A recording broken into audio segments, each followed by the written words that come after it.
It's every diver's worst nightmare, running out of air. On my first dive in Hawaii, I was excited, maybe too excited. I burned through my air way faster than I expected. I thought I was just exploring the ocean, but really I was just rushing through it. How embarrassing that I was the first one in the group to be forced to start the 3-minute safety stop and surface to the top. Welcome back to my channel. This is a story of how scuba diving taught me how to slow down. Breathe slow, dive longer. It's a beautiful day for diving. Unlike yesterday where we had showers for most of the afternoon, it looks like we're gonna have some clear skies. I know I'm a bit jet lagged, but that clock is inaccurate. It says 7:10, but it's actually 6:50 a.m. Why are we up so early in paradise? Well, gotta get some breakfast in because we're about to have a morning of diving. Amazing what a microwave will do to elevate gas station breakfast. Yum, yum. Here's a tip if you're gonna be renting fins. Since sometimes these rental fins can cut my feet, you can use old socks like this one here. This used to be my racing sock, but there's a hole. So I'm gonna wear it and protect my feet against the rental fins. Hello. We dove with Big Island divers and they have their own boat docked at Honokōhau Harbor. According to Google Maps, it was only a 9-minute drive from our vacation rental, but that part of me that is used to rushing felt impatient about getting there early. I didn't want to miss the boat.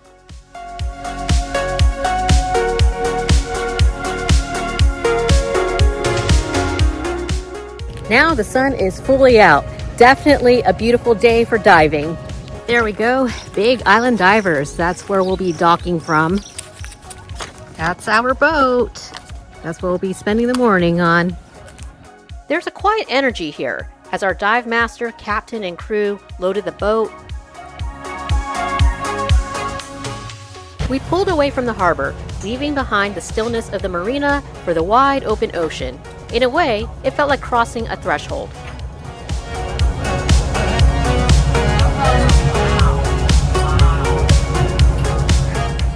I felt a familiar mix of nerves and excitement. No matter how many dives you've done, there's something about the unknown that keeps you humble.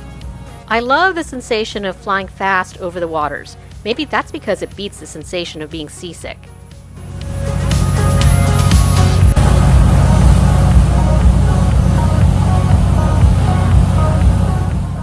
Soon, the boat slowed down and it was time to start gearing up.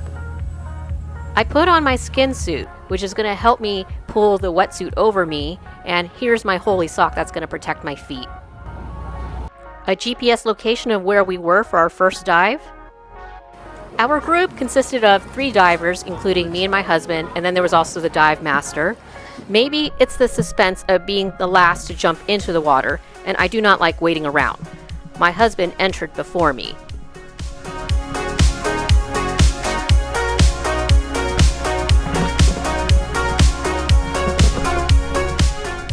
Our first dive was at Lone Tree Arch, which was a cold awakening.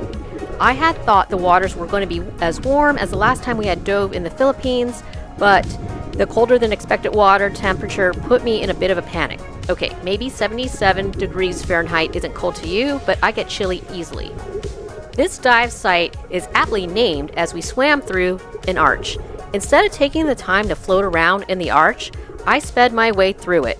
It's not like I was claustrophobic about being in a closed space underwater. It felt more natural for me to speed through the arch like I would be driving through a tunnel on land. Our dive master had planned on us staying down for 60 minutes, but that would be dependent on how fast we were chewing through our air. At each air check, I noted that I was eating through my tank faster than Kobayashi at a hot dog eating contest. The biggest consequence was that I was eventually going to have to get to my safety stop before everyone else. This meant cutting the dive short. I didn't get to see the turtle that everybody else got to see because I had to start my safety stop early. I'd lasted only about 36 minutes underwater.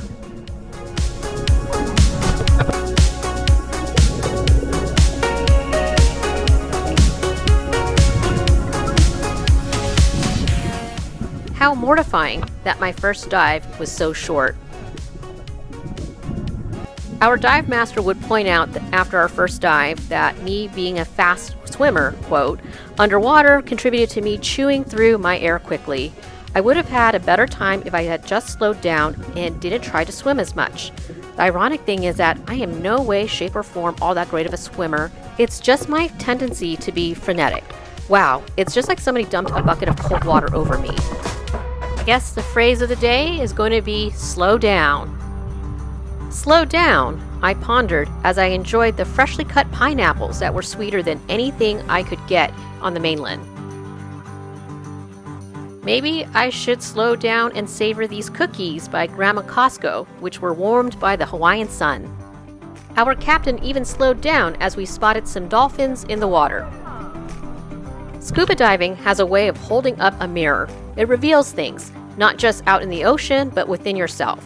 And what I saw was someone still stuck in, quote, surface mode. Always moving, always pushing, always trying to go faster. But on my second dive, I made a change. I slowed down. I stayed still to appreciate the frogfish upon descending. Had I sped up, I would have missed that frogfish as a reef. It's commonly described as an angry-looking reef with eyeballs. Can you see it? I've moved less. I stopped kicking so hard. I focus on long, deep, slow breaths, in and out, like a meditation with every inhale. And suddenly, everything opened up. I saw more, I felt more. Tiny details in the reef I missed the first time. The schools of tropical colored fish floating totally unbothered, probably because I wasn't a blur of bubbles this time.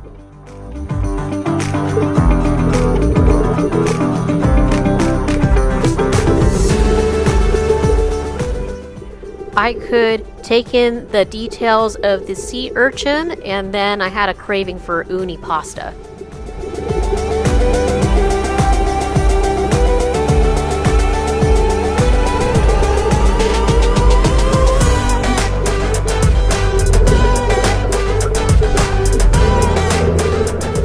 I was opposite of this eel trying to swim fast to hide from us.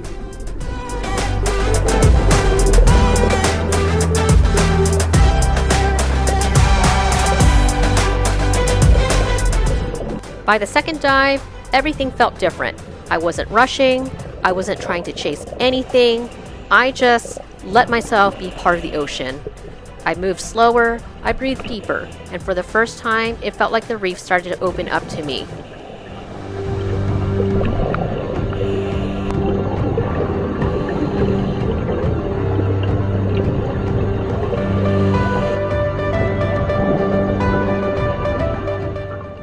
Fish that would have darted away before now hovered nearby, unbothered. I noticed things I completely missed on the first dive. The way sunlight dances across the coral, tiny creatures hidden in the rocks, even the rhythm of the ocean itself. That translucent thing, supposedly it's like a piece of sea snot or mucus. I only noticed it because I was consciously being more relaxed. The slower I went, the more I saw. The more I breathed, the more I felt present, grounded, even though I was floating weightlessly. It reminded me that we miss so much when we're in a hurry. Sometimes slowing down is the only way to really see what's around you. Slowing down didn't mean seeing less. It meant seeing more. I stayed down longer. The tank lasted way more than I thought it could. Turns out, slowing down wasn't just about conserving air. It was about fully experiencing the moment. The ocean rewards stillness. It teaches patience. You can't outswim the current. You can't force your way through it. You have to flow with it.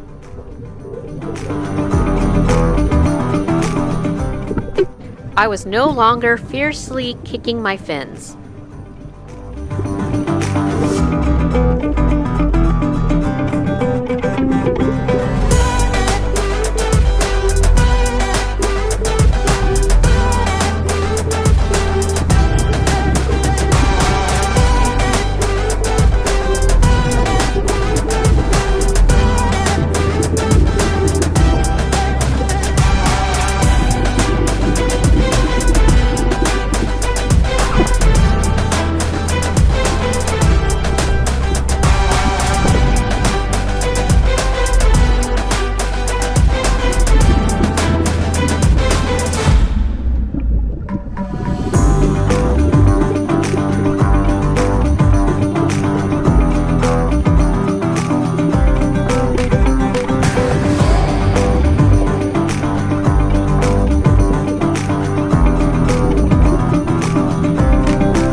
I lasted an additional 10 minutes underwater, which was a 33% improvement from my last dive.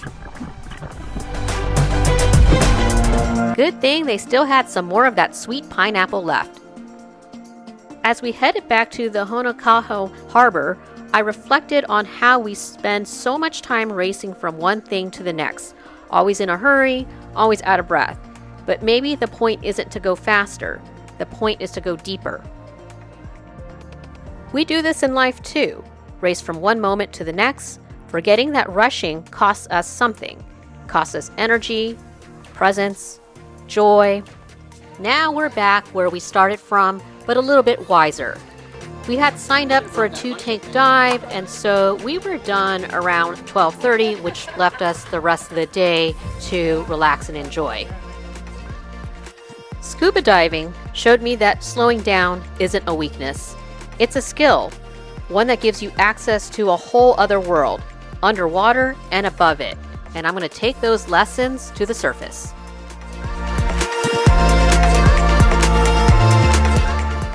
So what did I learn being down there 60 feet underwater? Well, sometimes when you slow down, things are a lot more enjoyable. Every dive leaves you with something. This one reminded me that slowing down isn't falling behind, it's how you catch up with the moment you're already in. Thanks for diving with me in Kona. If this resonated with you, I've got more Big Island stories to share, from sunrise runs to lava fields.